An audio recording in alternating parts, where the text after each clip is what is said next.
రవితేజ నటిస్తున్న cinema mass జాతర. ఆ సినిమాది మీకు ఈవెంట్ జరుగుతున్నదని అందరికీ తెలిసిందే కదా.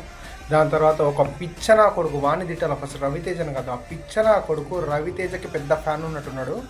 వాడు పోయి ఆ అన్న దగ్గరికి వెళ్ళిండు. రవితేజ దగ్గరికి వెళ్ళి కాళ్ళ మీద పడి ఒక ఫోటో తీసుకోవాలన్న పిచ్చి, అంతగానం పిచ్చి ఫ్యాన్ అంటే. కానీ అక్కడ బాడీ గార్డ్స్ ఏం చేశారు? బాడీ గార్డ్స్ పట్టుకొని ఈడ్చుకెళ్తురు. ఒక తీవ్రవాది లెక్క వాడిని ఈడ్చుకెళ్తుంటే రవితేజ కూర్చొని ఒక సింపుల్ స్మైల్.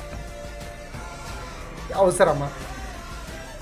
అరే నీకు ఫస్ట్ ఆయన కాదురా, ఆయన గానే కాదు, నేను ఎన్టీఆర్ ఫ్యాన్. కానీ ఎన్టీఆర్ అంత దూరం చాలా రాబాయి చూసినా అనుకుంటా. కానీ ఏంద్రా పిచ్చి, పోయి కాళ్ళ మీద పడు పిచ్చకుండా లేక నీ అమ్మ నాన్న కాళ్ళ మీద పడ్డావరా ఎప్పుడన్నా?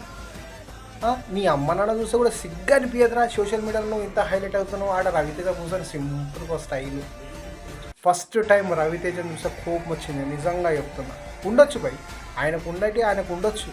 కానీ అక్కడ బాడీ గార్డ్స్ ఈడ్చుకెళ్తుంటే కూడా అసలు ఏ మట్టుకు అసలు కూర్చున్నాడు కూడా అసలు లేవని కూడా లేస్తాడు సోఫాల నుంచి.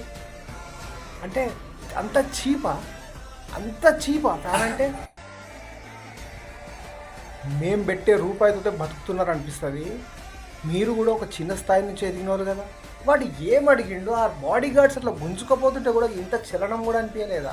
అయినా మిమ్మల్ని కదా అనాల్సింది ఆ ఫాల్తు. కానీ వాడు ఎవడైతే, నిజంగా చెప్తున్నా, నిజంగా వాడు ఫాల్తుగాడే ఆడు. అట్లా ఈడ్చుకెళ్తున్నప్పుడు చని అమ్మ బౌన్సర్లో బుద్ధి వాడితే దిగే అన్న వెళ్ళిపోవాలి. మారరు, ఫ్యాన్ ఉండాలి. మరీ ఇంత ఓవర్ ఫ్యాన్. నిజంగా రవితేజ చూస్తే ఫస్ట్ టైం అనిపించింది, మన చిరాకే వేసింది. ఎందుకంటే కూర్చున్న సోఫా నుంచి కూడా లేవకుండా బాడీ గార్డ్లను కూడా ఆపుతలేవు. ఇక నీ సినిమాకి ఒక బట్టలు చింపుకొని ఉరకాలా? ఇక వేస్ట్.